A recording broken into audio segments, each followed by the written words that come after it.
hear from Carly from UC Berkeley.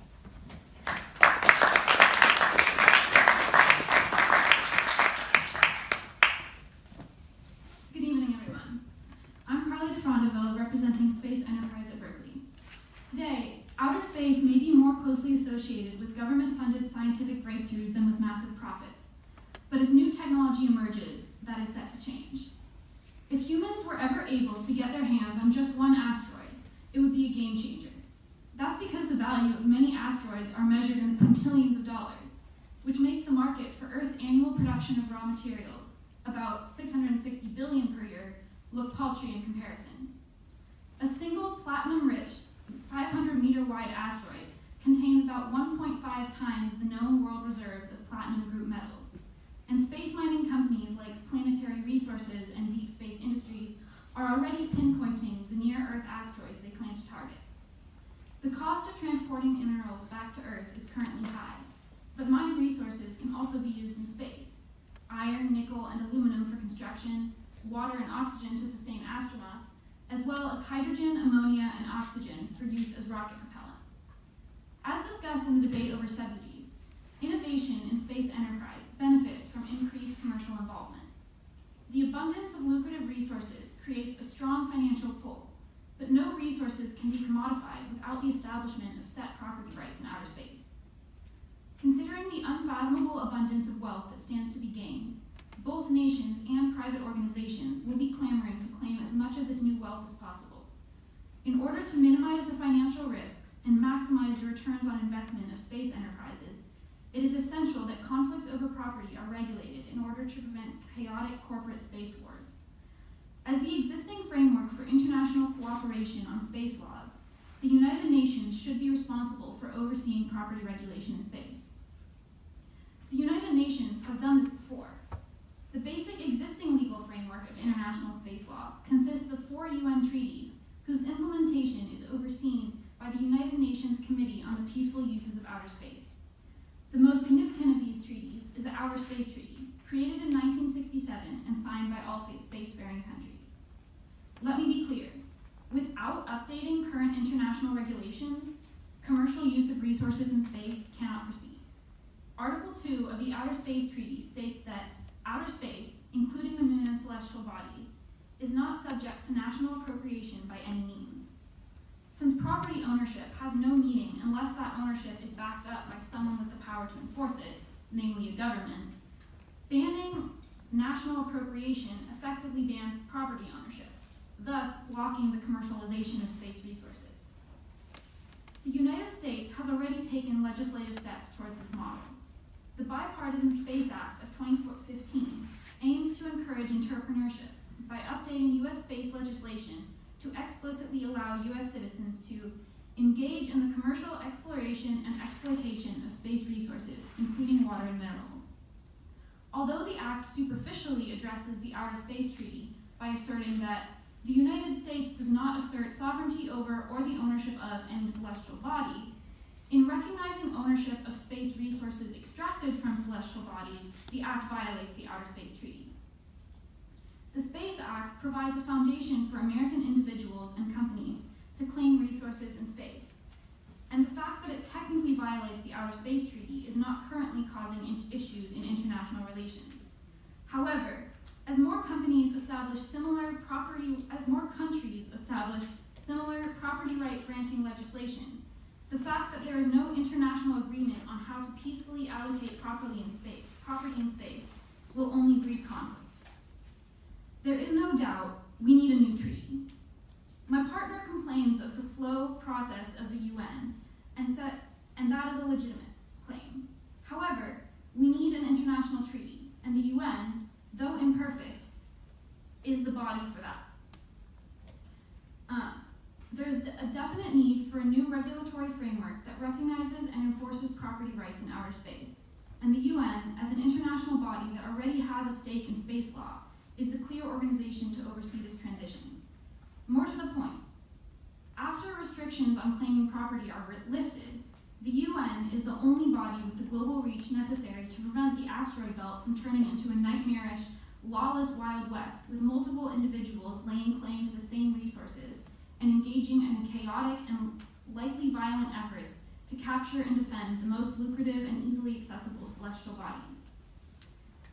A basic international framework for coordinating property rights in space is imperative if peaceful, efficient use of space resources by nations or private parties is to occur. While national level regulation of space enterprises is a good way to scale down the permitting process and tailor it to each nation's corporate legal system, it must not be the standalone method of regulation. Without a ratified international method of coordinating national claims to space property, any attempt to commercialize space will undoubtedly end in heated disputes over contested celestial bodies, hasty launches as parties race to physically claim optimal mining locations, and a significant loss of time and resources for everyone involved. Make no mistake, the scenario without UN regulation is not a path toward rapid development of resources and a new age for humanity.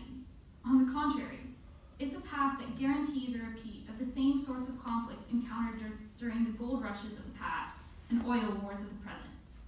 Instead of bringing resources to the people, a wild west of space property ensures that, at best, companies rush out with minimal planning, wasting time and resources simply to be the first to the jackpot. At worst, the technological development spurred by the rush to space will take the form of weaponry designed to protect claims from any other companies that might show up. My friends from UCLA want to tout the positive aspects of the free market and the downsides of international regulatory organizations with histories as problematic as that of the UN. However, it's important for us to think critically about the contrasting futures proposed by UCLA and Berkeley. In one, space commercialization is turned into a new age of unbridled greed and ruthless capitalistic competition. In the other, the worst tendencies of humanity can be reined in, and the massive wealth of the solar system can be harnessed responsibly, peacefully, and as equitably as possible.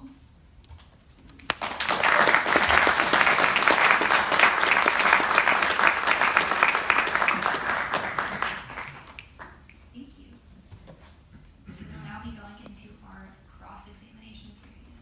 So you have 5 minutes, and UCLA has the first question. All right. So you mentioned that property ownership has no meaning unless governments can back it. So how exactly is, say, the UN going to back the property rights? How is the UN going to enforce these things? Because, as I said in my speech, countries hold sovereignty over their corporations. How is the UN going to take over that role?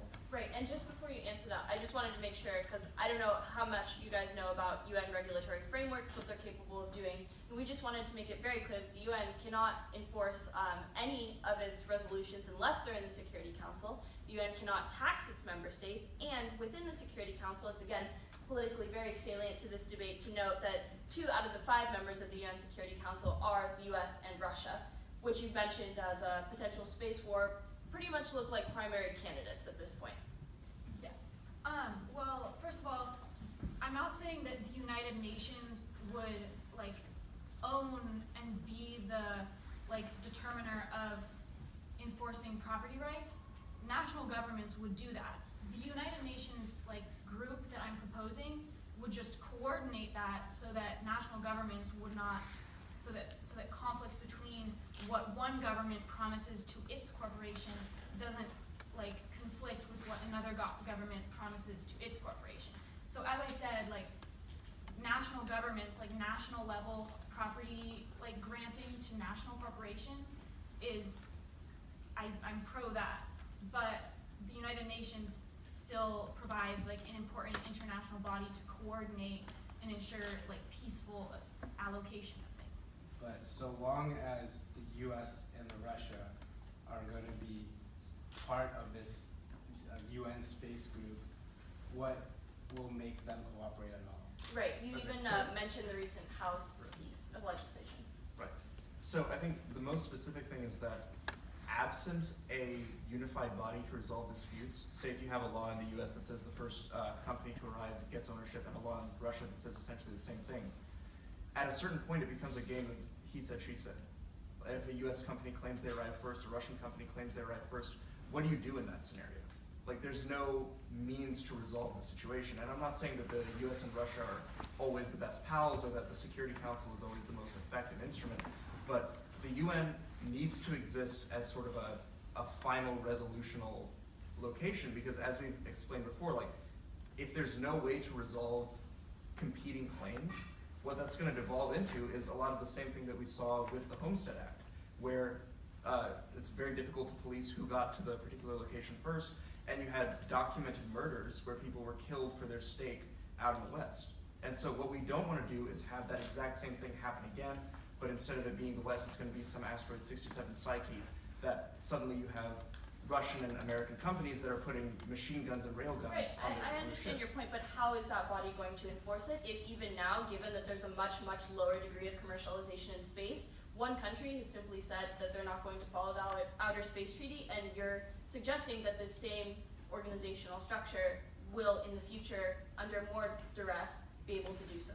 I'm just confused as to I how. also think it's worth pointing out that there have been territorial disputes that have existed between major nations during the time when the UN has existed.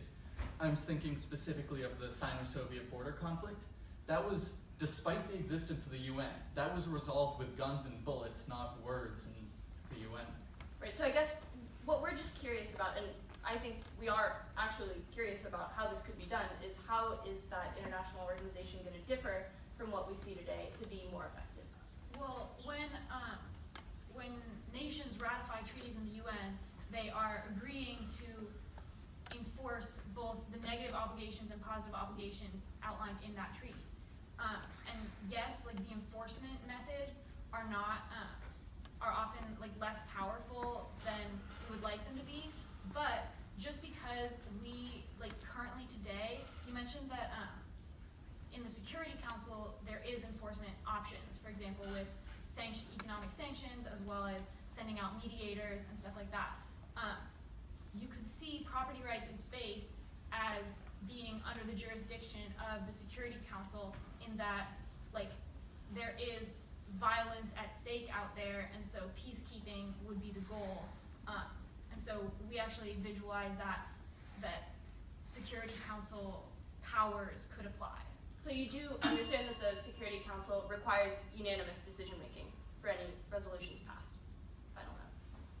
All right, thank you. And that ends our cross-examination period. Okay,